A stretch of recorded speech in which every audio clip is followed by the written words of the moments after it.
Going back to the basic lang po, since we're almost half of the year, how would you describe EDC's performance last year and as of now?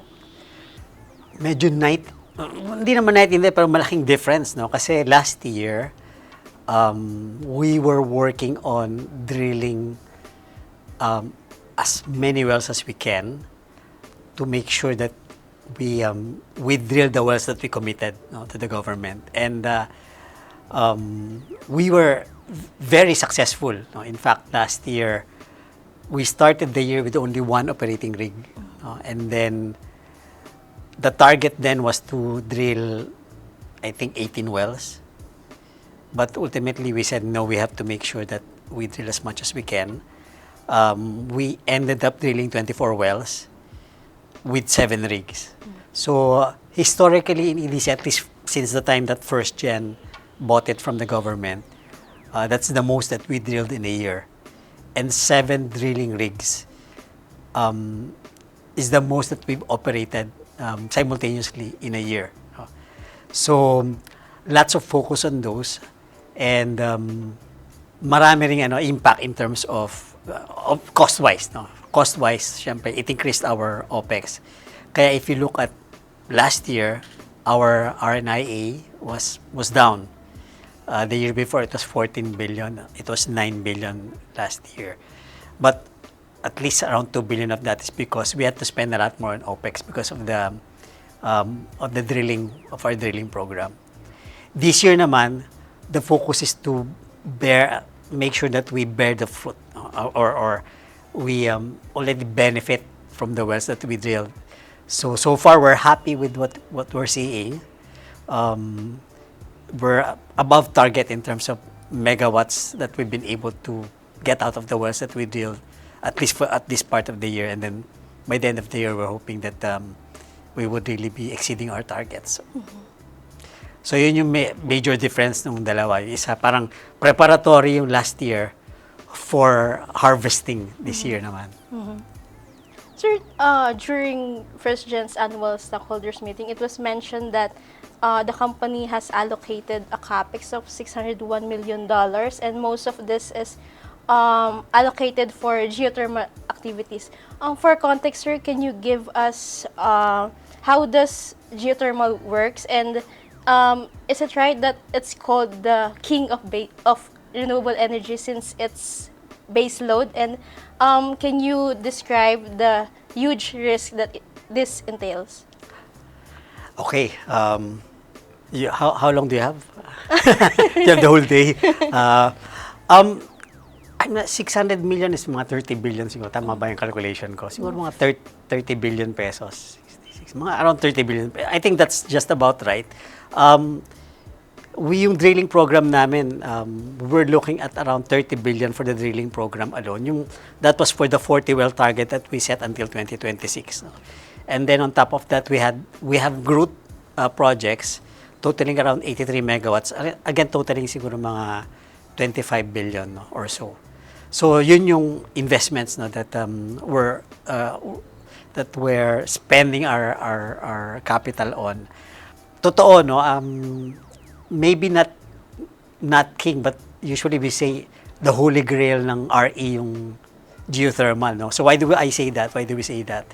Usually, and minsan pain point or pet peeve, no? Minsan when a lot of times when you say RE, ang unang pumapasok sa isip ng mga tao, Solar and so wind. see, ikaw mismo, di ba? Solar and wind, di ba? But solar and wind, they're very intermittent. Pag walang araw, walang solar. So kahit daytime, pero maulap or umulan, wala kang solar or hugely affected. Obviously sa gabi, walang solar generation. Wind, pag walang hangin, wala ring generation. Now, ano pa yung RE? Hydro. No? If you're talking of run-of-river hydro, may pagka-intermittent din yan kasi seasonal din na minsan malakas ang agos ng tubig if you're tapping it from rivers. No?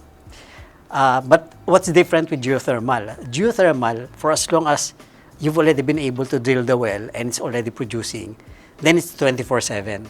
So hindi siya intermittent. May araw or wala, may hangin or wala, it would continue to generate for as long as the steam is there. No? Now, I'm glad that you said, or you asked how, what was the question, risky or Opo. difficult it is. No? It's very risky naman in the sense that you have to spend huge amount of capex just to be able to drill. No? And when you drill, hindi ka sigurado agad. You start with drilling exploratory wells. So, usually you have literature that says, maganda yung potential for steam, for geothermal energy dito sa area na to. No? But, syempre, unless you actually are able to produce the steam, you're not sure if totoo yun. And, nasan yung risks? Una, when you drill. No? Kasi even if maganda yung steam doon, maganda yung temperature, no? It proves na yung temperature that's based on literature and tabletop study is proven na tama. Pag hindi naman porous yung lupa, no? Hindi mo maiaakyat yung steam. So what do we mean by porous? No? Magdidrill ka doon, and then what you want to do is yung steam parang tawag dito, sisipsipin pataas, no? Sisipsipin pataas. So combination na dapat porous yung napag-drillan mo, and then you have the right temperature and pressure combination. So pag hindi siya aangat. Hindi mo masisipsip. So kung matigas yung lupa, kahit gaano pa kainit yung steam, hindi naman niya kayang tumagos dun sa lupa. Then it's a failed well. No? So you don't find that out until you're actually already drilling. So a lot of times you spend lots of money on the well, but it's not unusual to end up with a well that's not producing. No? So like in what we're doing now, fortunately for us, no, I spoke about yung 40 well program, 24 of which we drilled last year. Dun sa target namin na in-estimate namin makukuhang megawatts from those wells. Some of the wells failed. Wala kami nakuha or hindi namin na-drill because masyadong matigas yung lupa. But some of the wells did well. But pag tinotal mo lahat, we're better than target. No? So in a way, that's we're successful, and we raised a lot of capital, but at least hopefully it would pay us back. But it's not unusual to have drilled in some other areas na you spent money but you actually don't generate any revenues. So that's drilling pa lang yon, no? And then on top of that, of course, you have to construct the infrastructure to bring the steam to the power plants. You also need to construct the power plant. So medyo power plant construction and then yung above ground should be fairly should be fairly straightforward kasi First Gen has been in the business since 1990, no? So medyo sanay na kami diyan, but still has a lot of potential for delays, no? And especially transmission, no? Part ng power plant construction is you have to make sure you'd be able to transmit the capacity to the grid. If you don't have transmission systems, you have to spend on those as well. So lots of factors that you need to take into account, no, for you to be successful, not just in extracting the steam, but in actually utilizing it to generate electricity and transmitting it, no, sending it to the end users. Do you think more companies will take risk on geothermal, and do you think the Philippines could reclaim its spot or even top as a geothermal producer? I think every little bit helps. And it's we're glad to see this kasi syempre the government has been saying we want to more focus on renewable energy. So this is the government actually putting its money where its mouth is, no, by actually trying to institute programs that help the risk. The fact that the riskiness of the is recognized is a big step forward na. So yes, I'm sure it would help. But again, hopefully it's a matter of because in the end you still have to take risks, di ba? So hopefully it's a matter of more companies willing to still take risks, because you still would have lots of residual risk despite the de-risking programs. No? Now, megawatt wise, no, the Philippines is right now I think third, no. But the thing is, the biggest fields we've already developed. So yung the ones that are available, at least based on conventional technology, it's much smaller. So for example, the Leyte facility steam, when it started, is good for around 700 megawatts. Negros around 220 megawatts. No? Those are already the two of the biggest. Yung Mount Apo is a little more than 100 megawatts. Yung Bicol, Bacman is a little more than 100 megawatts as well. It would be difficult to get fields now, no, that are of that big a capacity. No?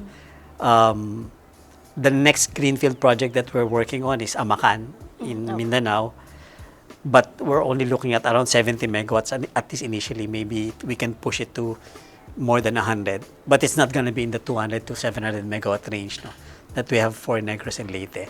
So when we say recover, no, parang exceed, medyo we're too far, a bit too far, no, from the US. I think it's more than 3,000 megawatts already worth of geothermal.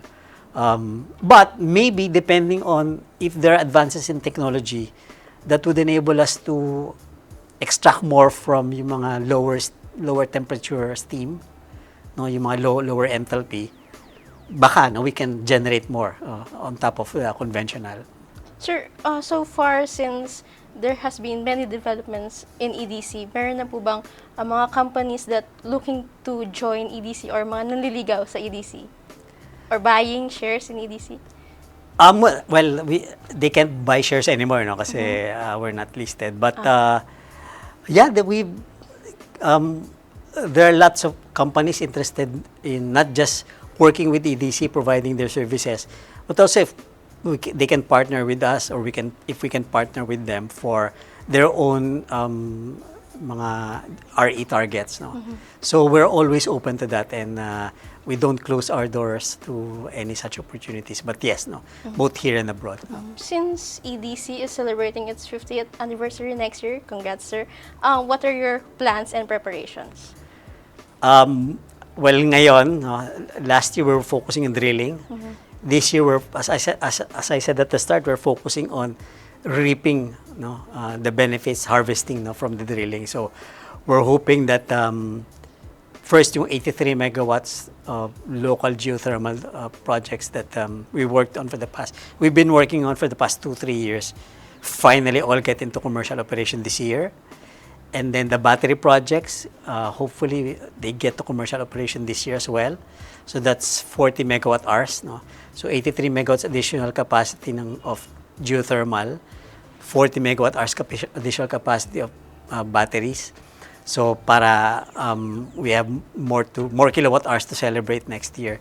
And then also we're looking at investing more, no, on battery storage, and also getting things going with our greenfield projects like the Amacan project. Of course, in terms of working with our community, we continue to invest time and effort on our initiatives like Binhi. No? We're always very proud of that. We're not going to slow down on that, and our community assistance / educational training programs like KaiTech and SICAT scholarships. So just to clarify earlier, no? So we're looking to raise around 27 billion, and we're already in talks with both local and foreign banks. Sir, is this mostly allocated for geothermal or other It's technologies as well? it's for our growth, basically for our growth projects. So actually for this year, we're looking to spend around 18 billion for our drilling program, and I think around 9 billion for our growth. No? And then 5 for capex on yung mga operational upgrades and repairs that we need to handle.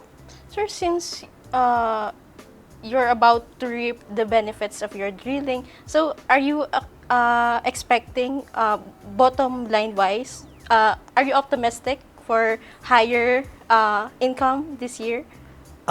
Definitely. I have to say that, di ba? With confidence. No, but it's gonna be much better than the 9 billion last year. We hope to more. I think it would take time before we get to, because the previous year it was at around 14 billion pesos. Usually we don't give forecast, but definitely I'm optimistic that it's going to be higher than last year's 9 billion. So far, what are the challenges that you see in the energy sector? And since the demand for renewable energy is growing, what's your expectations on the behavior or attitude of consumers? Since many commercial firms are going to our COA, Retail and Competition Access program. What's your expectation on this? Well, maybe the challenge is that in the end, at least at this point, a lot of those that buy electricity, whether through our COA or other means, still look at the peso per kilowatt hour bottom line. No?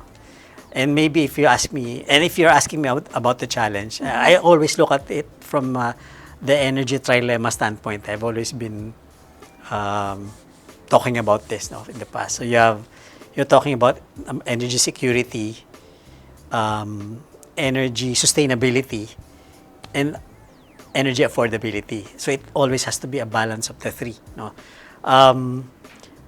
From my perspective, if you talk about affordability and you're really looking at sustainability, including health-wise, renewable is really much overall is the cheapest, most competitive. Except that right now, people do not actually value all the other ancillary costs that come with burning dirty fuel. Kasi syempre, it also includes costs for addressing your health, the pollution. But if you don't include that, there would be times that people would say fossil fuel like coal, for example, is cheaper. So that's the challenge there, is that that's not always the case. What is good with the geothermal, RE and especially geothermal, is that we are less affected by fluctuations in international prices. So if you're burning coal, for example, if for some reason the coal prices spike, then your electricity price would also spike. If for some reason, because of supply chain issues or geopolitical any geopolitical crisis that impacts the value of the dollar, that impacts the ability to ship commodities, affected again if you're actually importing your fuel. But solar, wind, and especially geothermal, we're not dependent on these. We're less dependent on this because we are extracting it. It's indigenous. So from an affordability standpoint, actually geothermal and RE prices are relatively very stable. Mm-hmm. So there are times that you'd say, coal is cheap. No. But actually, there are also lots of times that it's very expensive. And especially with lots of other institutions worldwide, banking institutions and developers, even insurance companies, actually thinking twice before investing or being involved in heavy fossil projects like coal. So that's on the affordability part. Sustainability, so that's where, syempre, that's our advocacy. In fact, we're more than just sustainability. We're looking at being regenerative, and that's where geothermal comes in. Unfortunately, not everyone, those that are in our COA, not everyone value yung sustainability. But I think we're getting there. There are lots of industrial customers that are really demanding renewable energy. Some because of pressures from stakeholders, mm-hmm. and some because of their own advocacy, understanding that we all have to work together. So that's the challenge there is that some still has this misconception that RE is expensive, but really it's not. So the other one is security. So this is why First Gen as a group, we continue to be invested in gas, because if you look at the Philippines, we have 7,000 islands. We don't even have connections across all islands, di ba? Some islands have to operate in isolated mode. No? But even yung those that are connected, the major islands, there are limitations on how much electricity can be transported. So it's not that easy to actually shift to RE without having a reliable backup, no? That would help you address fluctuations in grid frequency that could impact the reliability of supply. And that's where gas comes in. No? It is both flexible and much cleaner compared to coal. So if you look at energy security, the solution there is you have gas, and geothermal can also provide the same services in terms of ensuring stability of the grid. So those are the challenges that I see. Hopefully the stars align so that if you look at the three, affordability, sustainability, and security, we would all get to realize that yes, we would be heading in the right direction by looking more into RE, and then in the transition, using gas to enable us to transition to full decarbonization at some point. To end this, what would be your outlook on the performance of EDC in the coming years? I'm very excited with EDC. In fact, so last year we were drilling, focused heavily on drilling. Now, reaping the benefits, generating the megawatts. Then the next focus would be, okay, how else can we enable to generate more megawatts out of the same steam? So we have ongoing efforts in each of the areas, including, for example, Leyte, no, where we're looking at, we have 40-year-old facilities. Now, imagine it's 40-year-old way, but they are still generating electricity. We're looking at ways to maybe either retrofit them or even replace them so that from the same kilograms of steam, you can generate more megawatts. So we think we're going to get there. And then plus the new growth that we hope to put into commercial operation this year, and the greenfield development and expansion that we're looking at in our Bicol and our Negros facilities.